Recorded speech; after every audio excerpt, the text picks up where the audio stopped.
దేవునికి స్తోత్రం కలుగునుగాక. ప్రభువునందు ప్రియమైనటువంటి సహోదరులకు ప్రభు నామంలో శుభములు కలుగునుగాక.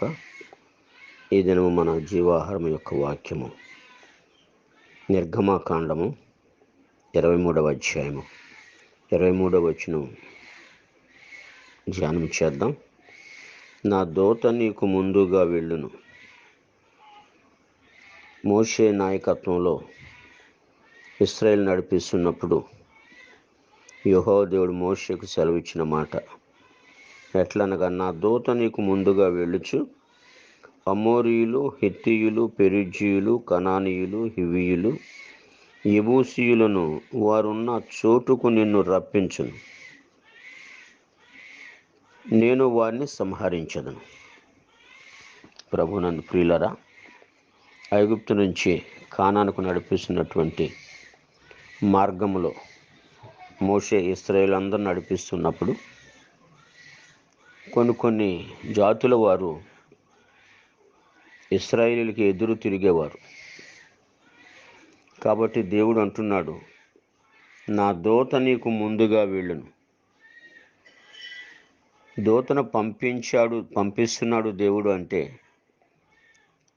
ఎవరెవరైతే ఇశ్రాయేలు మీదకి ఎదురు తిరుగుతున్నారో, దాడి చేస్తున్నారో వారందరినీ కూడా సంహరించడానికి ఆనాడు మోషే నాయకత్వంలో దేవుడు తన దూతను పంపించి ఎవరెవరితో యుద్ధం చేస్తున్నాడు అంటే ఇక్కడ సెలవిచ్చాడు కదా. అమోరీయులు, హిత్తీయులు, పెరిజ్జీయులు, కనానీయులు, హివ్వీయులు, యెబూసీయులు, మొత్తం 6 జాతుల ప్రజలు. వీరందరూ కూడా దేవుని యొక్క జనాంగం మీదకు తిరుగుబాటు చేస్తూ దేవుని ప్రజలను వెళ్ళనివ్వకుండా అడ్డగిస్తున్నటువంటి సమయంలో నా దూతను నీకు ముందుగా పంపిస్తాను. దూతే మీ పక్షంగా యుద్ధం చేస్తుంది, వాళ్ళని సంహరిస్తుంది. సరే, ఆనాడు శారీరకముగా దూత వెళ్ళి వాళ్ళని సంహరించింది 6 జాతుల ప్రజలు. మరి ఈరోజు సహోదరుడు నువ్వు ఆత్మీయంగా బలపడాలి అంటే ఈరోజు ఏమున్నాయి, వేటిని సంహరించాలి అని ఆలోచన చేస్తే మన ఆత్మీయ జీవితానికి ఆటంకం కలిగించేవి, ఆత్మీయ జీవితంలో ముందుకు నడవకుండా, సాగనవ్వకుండా వెనక్కి లాగేవి 6 ఉన్నాయి మన దేహంలో కూడా. కామ, క్రోధ, మద, మోహ, లోభ, మత్సరం.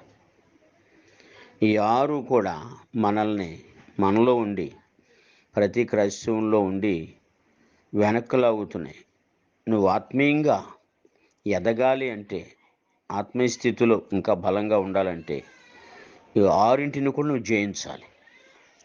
నువ్వు జయించాలి అంటే వాటితో యుద్ధం చేయాలి. వాటితో యుద్ధం చేయాలంటే ఏ యుద్ధం చేయగలుగుతావు? ఉపవాసం ఉండి వాటిని చంపాలి. ఉపవాసంతోనే చంపాలి. పౌలు గారు కూడా అంటున్నారు, 1 కొరింథీ 27 అధ్యాయంలో అని అంటాడు, ఇతరులకు ప్రకటించిన తర్వాత నేను భ్రష్టునైపోదునేమో అని. నేనేం చేస్తున్నాను? ఇతరులకు ప్రకటించిన తర్వాత నేనే భ్రష్టునైపోదునేమో అని నా శరీరమును నలగొట్టి దాన్ని లోబరుచుకొనుచున్నాను అన్నాడు. నలగొట్టాలి, లోబరుచుకోవాలి.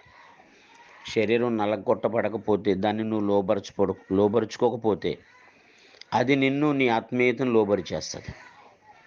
అందుకనే ఈ 6 కూడా మనం జయించాలి. దానికి కూడా మోషేకప్పుడు దూతను పంపించాడు వారిని సంహరించడానికి. ఇప్పుడు మనకి పరిశుద్ధాత్మను మనకిచ్చాడు. ఈ పరిశుద్ధాత్మ చెప్పినట్లుగా, చూపించినట్లుగా, ప్రేరేపించినట్లుగా నువ్వు నడిచినట్లయితే వీటిని నువ్వు జయిస్తావు. కామ, క్రోధ, మద, మోహ, లోభ, మత్సర, ఈ 6 జయిస్తావు. జయిస్తేనే ఆత్మీయ జీవితాన్ని కాపాడుకోగలుగుతావు. ఆనాడు మోషేకు ముందుగా పంపించాడు దూతని. కాబట్టి ఆ 6 జాతుల వారిని సంహరించింది దూత. ఈరోజు పరిశుద్ధాత్మ దేవుడే మనం పాపంలో పడకుండా శరీరంతో యుద్ధం చేస్తున్నప్పుడు ఈ శరీరాశ, ఈ నేత్రాశ, ఈ జీవడంబం వీటన్నిటినీ కూడా చంపితేనే నువ్వు బ్రతుకుతావు. నీకు ఆనాడు మోషేకు ముందుగా దూతను పంపించాడు. ఈరోజు మనకు ఆత్మీయతలో ముందుకు సాగడానికి పరిశుద్ధాత్మ దేవుని మనకిచ్చాడు. ఎంత జాగ్రత్తగా కాపాడుకొని ముందుకు నడుస్తావో, పరమునకు చేరతావో ఆలోచించి అడుగు ముందుకు వేయి. నీ పక్షంగా ప్రభువు ఉన్నాడు, ఆయన దూత ఉంది. పరిశుద్ధాత్మ దేవుని మనకి కావలుగా ఇచ్చాడు. అంటాడు కదా, నిన్ను కాపాడువాడు కొనుక్కుని నిద్రపోడు, యెహోవా నిన్ను కాపాడువాడు. ఆయన దూతను మనకి ఇచ్చాడు. ధైర్యంగా ముందుకు సాగుదాం. అట్టి కృప దేవుడు మీ అందరికీ దయచేయునుగాక. ఆమేన్.